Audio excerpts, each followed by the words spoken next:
This is an audio-visual recording for high school tutoring college. It is meant for educational purposes, highlighting some of the topics that are covered by our staff within the Business Studies HSC Year 12 course, starting with Topic 1, Business Management and Change.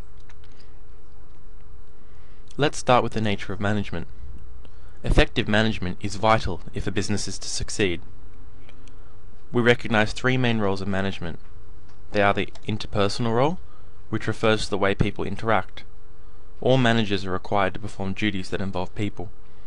The three main interpersonal duties include acting as a figurehead by representing the business, leading by hiring, training and motivating staff, and liaising by contacting sources within or outside the business with information. The informational role involves collecting and interpreting data and information. Managers have a duty to monitor by collecting information from outside the business, disseminate by telling other people in the business about information, and acting as a spokesperson by representing the business to outsiders. Lastly, the decisional role revolves around making choices. There are four main decisional roles, which include being an entrepreneur by engaging in many tasks and activities, being a disturbance handler by taking corrective actions in response to problems, being a resource allocator to allocate resources, and a negotiator to discuss bargains with other groups to gain advantage and competitive edge. Moving on to the skills of management.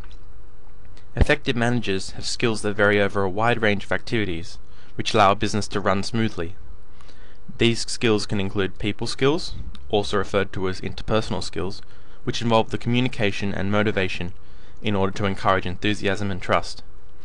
Other skills of management include strategic thinking, which involves planning future tasks within a business, a vision, which is reflection of the long-term goals of the business, flexibility and adaptability to change in order to survive in a changing business climate, self-management, to be able to lead a team by example, teamwork, to increase productivity, complex problem-solving and decision-making, to allow a business to make choices between alternatives, and high ethical and personal standards, to make sure the business is doing the right thing in the community's eyes.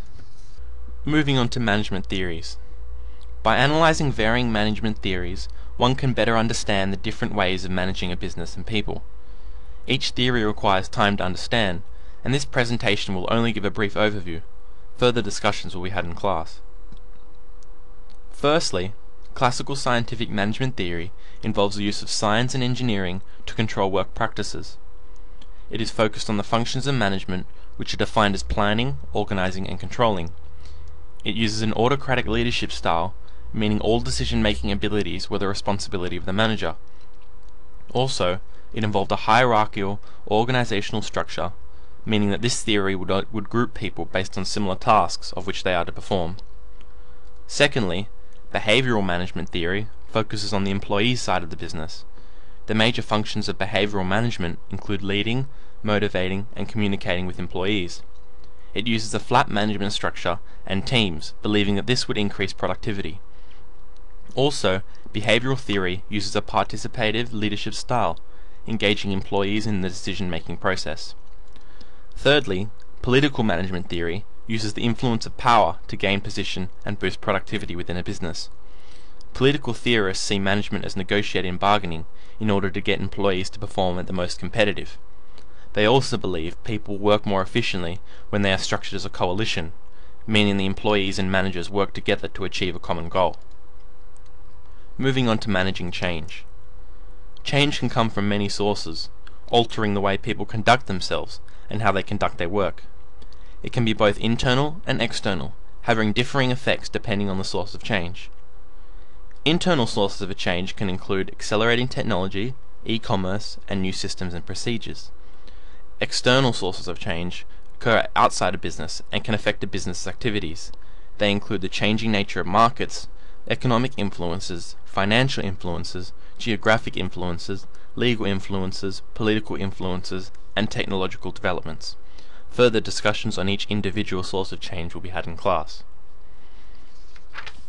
Moving on to resistance to change. Resistance to change can be defined as any activity that tries to maintain the existing state of an activity in the face of pressure to change it. Some reasons for resistance to change include financial costs, including the purchasing of new equipment, the need for redundancy payouts, the need for retraining, and the reorganization of plant layout, staffing requirements, including de-skilling, the progressive redundancy of skills, and a loss of career prospects and promotional opportunities. Inertia of management owners is another. Those who do not want to accept change and prefer the old method of an activity are classified as inertia. Cultural and compatibility in mergers and takeovers is the last source of change. As many businesses develop their own culture and methods of operation, a new business takeover may fail to influence it, and thus it classifies as resistance. Moving on to managing change effectively. Change within a business is a four-step process that requires careful management at each stage. The first step is to identify the need for change. There are many reasons why a business might change. For example, a changing environment might present opportunities for a business or possibly threatens its growth, and therefore change must occur in order to capitalize or avoid failure. A business could also no longer be compatible with its current environment and must change in order to operate efficiently. The second step is to set achievable goals. Goals are important to a business in order to successfully implement change. They must be clear and beneficial to the long-term success of the company. In order for this to happen, the goals must be broken down into achievable objectives for tactical, short-term, and operational, day-to-day planning. The third step is to create a culture of change. It is necessary for all parts of a business to work as a team in order to achieve change. If some sectors are opposing change by maintaining old methods, productivity will fall, and as a result, a change cannot be successfully implemented. Change also encourages risk, and it is the job of a change agent to encourage open-minded learning in order to convince staff that a change is necessary, logical, and achievable. The fourth and final last step is to introduce a change model. In the 1940s, Kurt Lewin created two models that would aid in the process of change. They included Lewin's force field analysis and the unfreeze, change, refreeze model. Lewin's force field analysis worked on the basis of analyzing the driving and resisting forces of a change. After analysis, a change agent would work on reducing the number of resisting forces.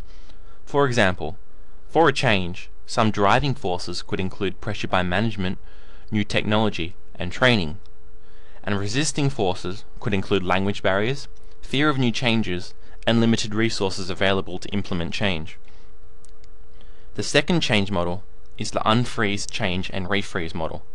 It is a three-step process of which starts with unfreezing. Essentially, unfreezing involves establishing readiness for change. This could be through a staff meeting or a change agent.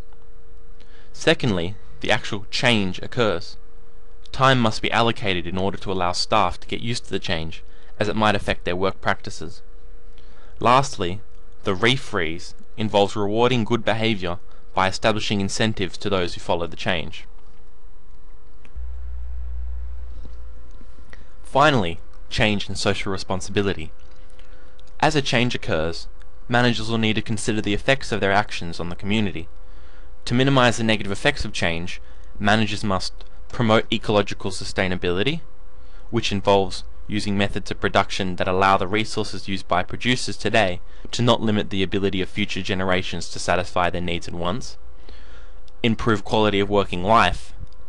As it is a major part of many people's lives, it needs to be enjoyable, and therefore businesses must provide a level of employee satisfaction by improving the quality of employees' working life. Utilize technology. By utilizing technology effectively, one can dictate the way people, raw materials, and equipment are combined to transform inputs into finished goods and services. Promote globalization, as firms must take care of that advantages in production due to globalization, they are not required as a loss to the environment or at the expenditure of human rights. Manage cultural diversity.